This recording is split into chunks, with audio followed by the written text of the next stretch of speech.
उपवास करने की बात है, किंतु गुरु के द्वारा कहा जाता है कि आज आप उपवास न करो। हम करने के पक्ष में, गुरु नहीं करने के पक्ष में, क्योंकि जो अस्वस्थ हुआ है उसकी वैयावृत्ति हेतु आज का भोजन आपको करना अनिवार्य है। यह साधुओं के लिए शिक्षा दी जा रही है, वहाँ की बात, और सामने जो बैठी सभा है उसके लिए भी यह लागू हो जाता है। संतों का कहना है शरीर के बिना धर्म साधन नहीं होता और अन्न के बिना यह शरीर का टिकाव संभव नहीं। अन्न लेना अनिवार्य है, लेकिन कौन सा अन्न लेना, स्वयं को भी हम संयत बना रखें, और जो रुग्ण हुआ या अस्वस्थ हुआ है उसके स्वास्थ्य भी बहुत जल्दी जल्दी ठीक हो। यह एक व्यवहार है, इसके पीछे धर्म भी लगा हुआ है।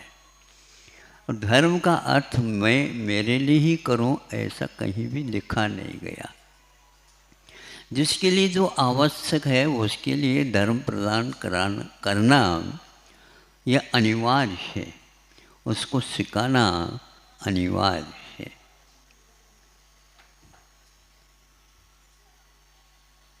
ये एक सामान्य बात हो गई।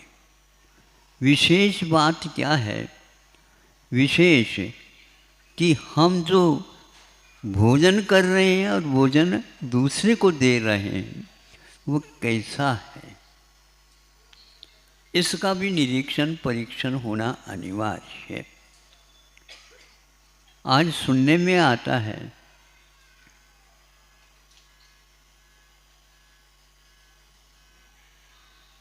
प्लास्टिक के चावल बन रहे हैं। प्लास्टिक क्या है ये आप लोगों को क्या है? पूरे युग को जानने में आया है। अब सोचा सामने वाले व्यक्ति ने विज्ञान के माध्यम से उस प्लास्टिक को इस ढंग से टुकड़े टुकड़े करके रसायन पद्धति से और उसको चावल का रूप दे दिया। आप परीक्षा कर नहीं सकते, आप निरीक्षण कर सकते हैं, लेकिन आप निर्णय नहीं दे सकते यह चावल नहीं है। क्या आप उसको खा नहीं रहे? महाराज इसलिए खा रहे हैं कि चावल बहुत अच्छी क्वालिटी का है और उसमें देखने में तो ऐसा लगता है कि मैं भरपूर खा लूं, और सुगंधी के लिए जो सुवासित चावल होते हैं उससे आगे के वो चावल हैं। अब क्या करेंगे आप? आंतों में जाएगा, क्या वह रोग पैदा नहीं करेगा?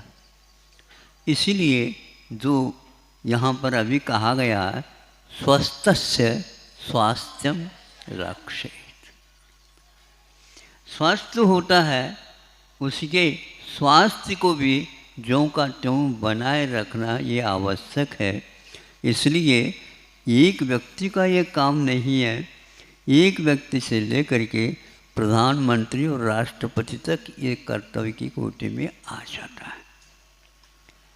आज के युग में चुनाव के अलावा कुछ नहीं दिख रहा है राजनीति की अपेक्षा से, अब शिक्षा के क्षेत्र के अपेक्षा से साइंस विज्ञान के अलावा कोई पढ़ाया ही नहीं जाता है। बच्चा पढ़ना ही नहीं चाहता, पढ़ना चाहता भी है तो अभिभावक बहुत जल्दी भावुक हो जाते हैं। अब उनकी भावुकता को हम कैसे मिटाएं? आप ही मिटा सकते हैं। बच्चे ही अपने माता पिताओं के, लेकिन उनके ऊपर ऐसा प्रभाव पड़ा है अभिभावकों के ऊपर, हमारे बच्चे को तो देशी तो है ही, लेकिन विदेशी शिक्षा भी दिलाना है। अब कौन से तिलक में तिलक लगाए कि ये देशी शिक्षा है और ये विदेशी शिक्षा है? आप ही बताओ क्या करेंगे हम? अब उसके लेख के माध्यम से, उस विदेशी लेख के माध्यम से हम कह रहे हैं आपको, अभिभावक पहले सुने, बच्चे यदि नहीं आए तो उनको भी सुनाए, जो कोई भी है वो सब सुनाए। यह सुनाया गया था या लिखा गया था, भारत में 85 या 80% प्रसूति कार्य को संपन्न कराए जाए, किंतु यंत्र के माध्यम से, चीरा फाड़ी के बिना यह कार्य संपन्न सकुशल हो नहीं सकेगा। और आज भारत में 80 से 85% सारे के सारे, चाहे वह गरीब हो अमीर हो आदि आदि, किंतु विदेशी लेख आता है उसको भी पढ़ना चाहिए।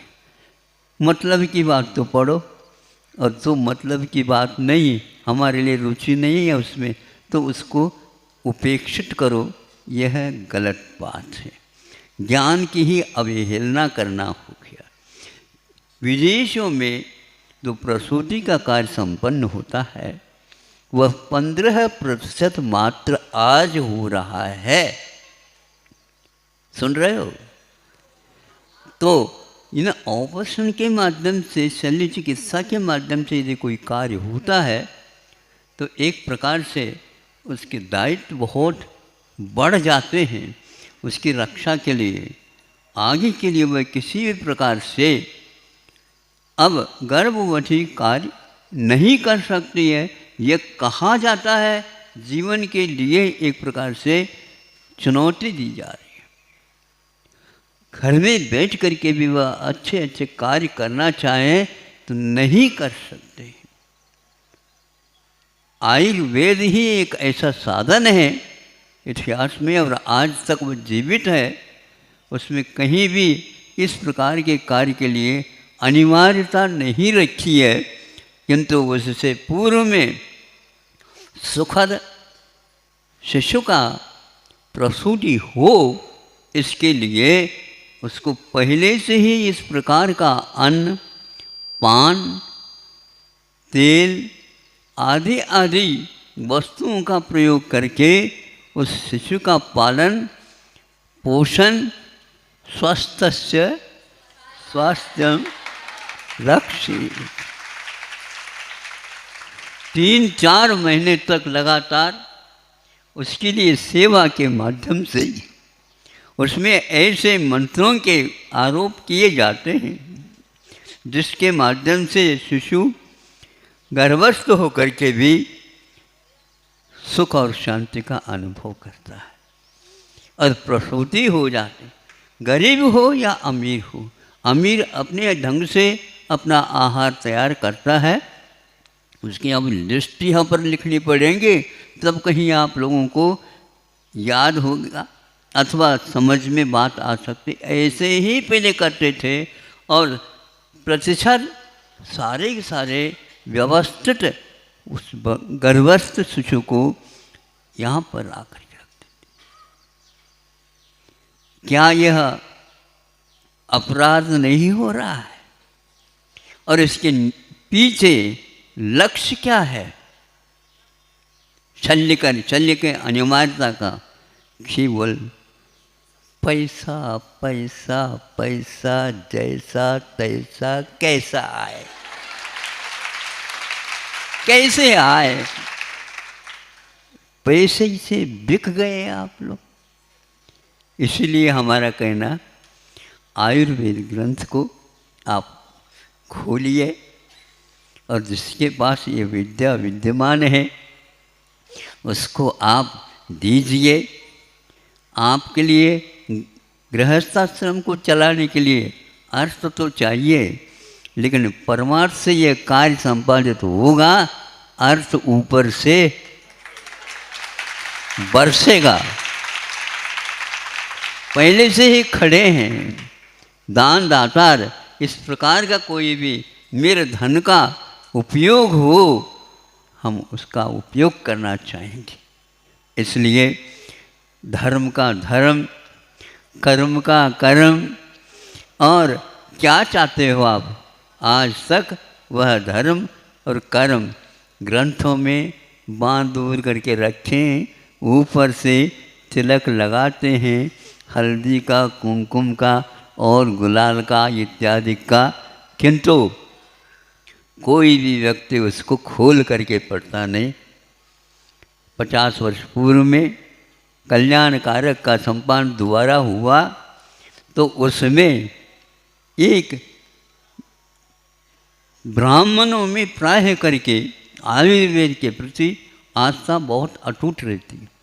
जब उन्होंने इस ग्रंथ को देखा और संपादन करने के लिए आग्रह किया गया है, मैं संपादन करूं, जब देखा तो उसके साथ साथ उनका मन कहने लगा कि इस प्रकार का ग्रंथ हमने कई ग्रंथ पढ़े, लेकिन इस प्रकार की शैली में जो लिखा है ये अभूतपूर्व है।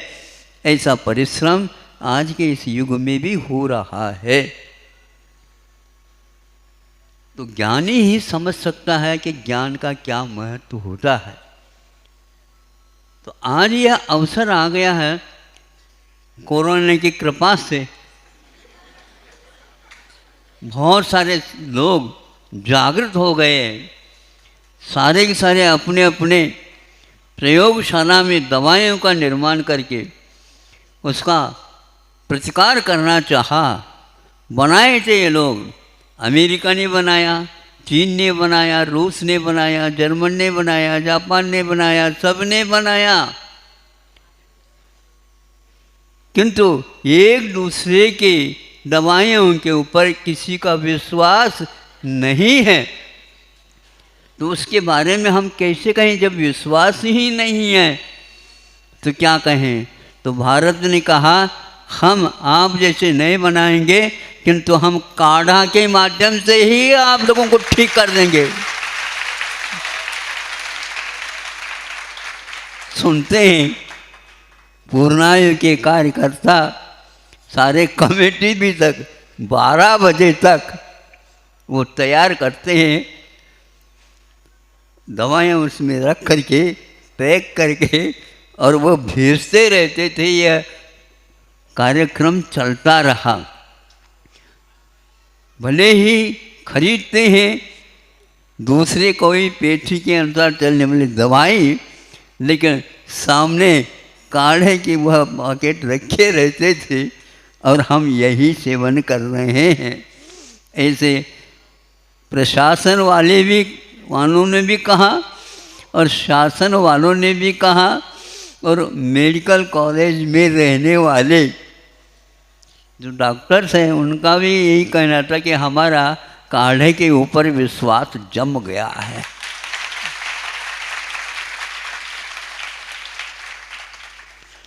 इसमें कोई मंत्र विशेष नहीं और कोई तंत्र नहीं है, केवल हम अपने सद्भावों के माध्यम से किसी प्रकार से यह प्रकोप शांत हो और सब लोग जल्दी जल्दी स्वास्थ्य का लाभ ले सके। ऐसे भी कई उदाहरण मिल रहे हैं।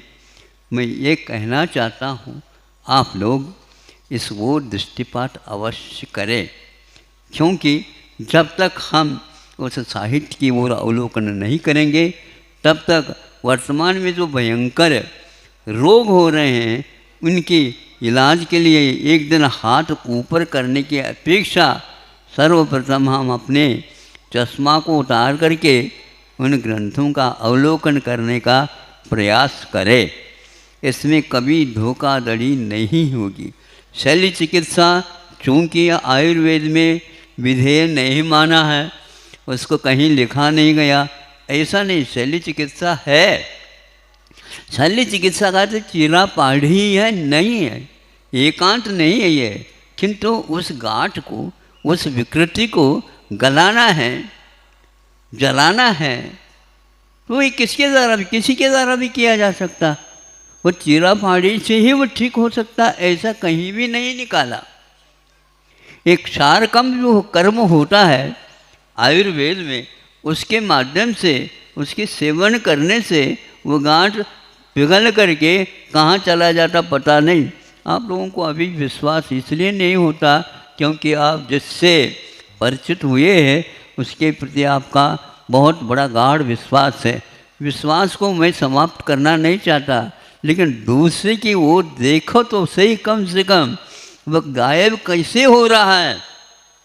इतने बड़े बड़े जो गांठ को होता उसको वहाँ पिघला करके और समाप्त कर दिया जाता है। इसको क्षार कर्म की भी उन्होंने संज्ञा दी है। यदि आप चाहते हैं तो हमने एक बार सुना था,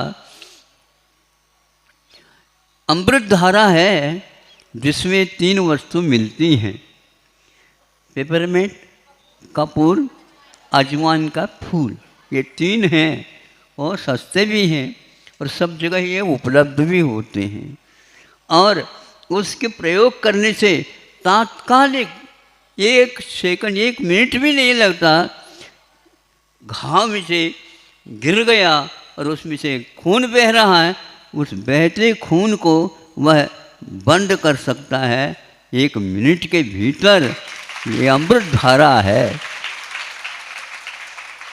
और उसी को यदि लगाते चले जाएंगे तो पक्का है आज 8-10 दिन हो गए होंगे प्रमाद के कारण, और नीचे देखते हुए भी वह नहीं दिख सका क्योंकि ब्रेकर लगाए था वहाँ पर। तो हमने कहा ये तो रंग है, लेकिन वहाँ पर कुछ ऊंचा बनाया था तो हाथ जा कर के टिक गया, तो वहाँ पर घाव हो गया और खून आ गया। इसको लाओ, ये लाओ, ये कुछ भी नहीं लाओ, यदि अमृत धारा है तो लाओ। और उसको लगाने से आधा मिनट भी नहीं लगा, खून जहाँ जहाँ से आ रहा था वह रुक गया। ऐसे 2-3 उदाहरण मिले। हमारा तो विश्वास अमृत धारा के ऊपर जम गया।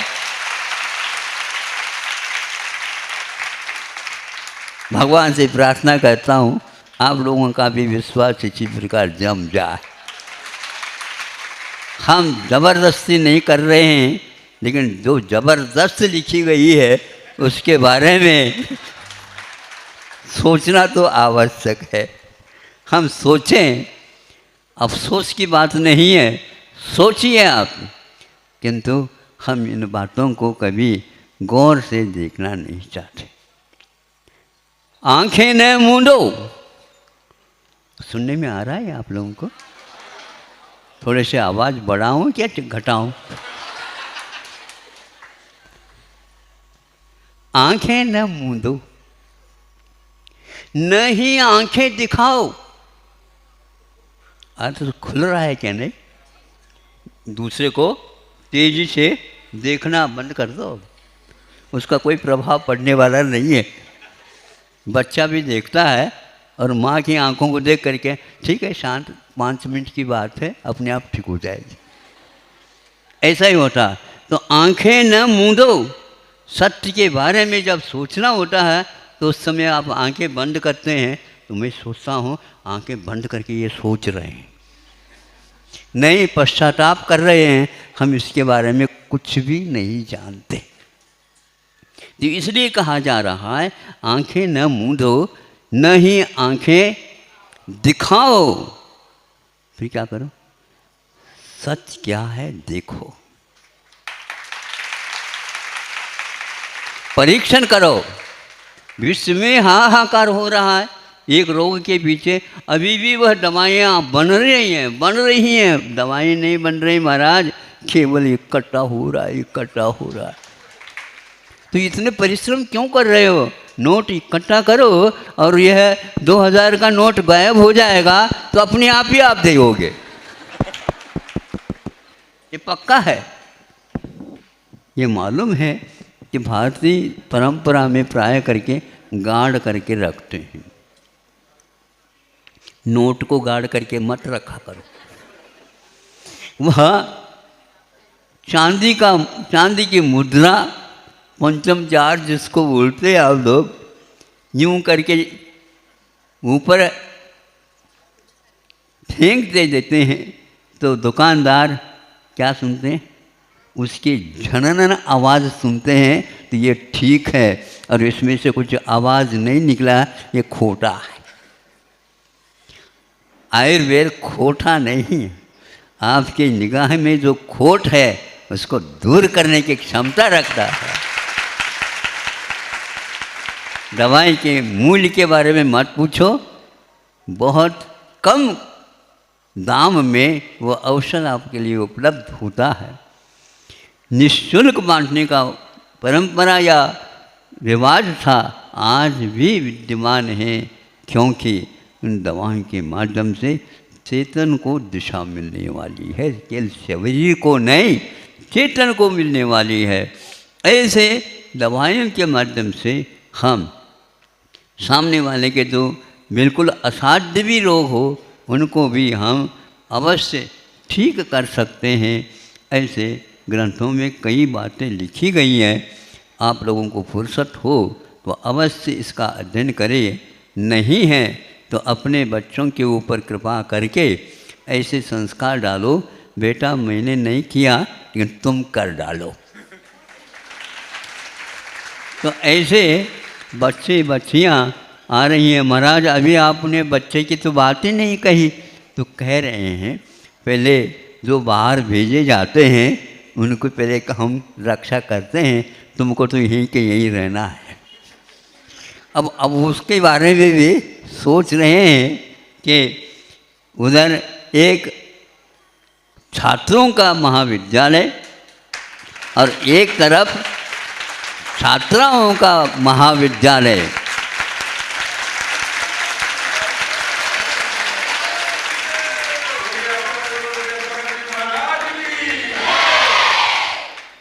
कई बच्चों की मांग थी, भैया मैं महाविद्यालय से डरता हूँ क्योंकि हमने विद्यालय देखे महाविद्यालय नहीं। किंतु अवश्य हमारी भावना है कि आप लोगों को भी मिले, लेकिन जब तक आप लोगों का संकल्प ठीक नहीं होगा, अस्थिरता गायब नहीं होगी, तब तक ये कार्य किया नहीं जा सकता। इसलिए उसको दूसरे चरण में रखा है। एक वर्ष में 100 इधर और 100 इधर, एक साथ 200 का प्रवेश और 5 साल के उपरांत एक साथ 200 का वैद्यों का यहाँ से निकलना होगा। इस आदर्श कार्य को, पुनीत कार्य को, पावन कार्य को संपादन करने वाले शिक्षक और शिक्षिकाओं की भी बड़ी आवश्यकता है, और बहुत ही छानबीन करके दूर दूर से उन वैद्यों को, उस पेठी को, उस पद्धति को, जो कि केवल मात्र भारत में केरल के स्थान में ही वह रह रहा है, किंतु इधर भी लाने का प्रयास उन्हीं विद्वानों के द्वारा हो रहा है, क्योंकि जिन्होंने अपने जीवन में आयुर्वेद की सेवा करते करते जो अपने पास अर्जन किया है, उस अनुभव का वितरण भी इस ओर हो जाए, और सरकार के भी कम से कम ऐसे भयानक रोगों से बचने के लिए ऐसे वैद्यों को और ऐसे साधनों को तैयार करे। समय ज़्यादा हो रहा है,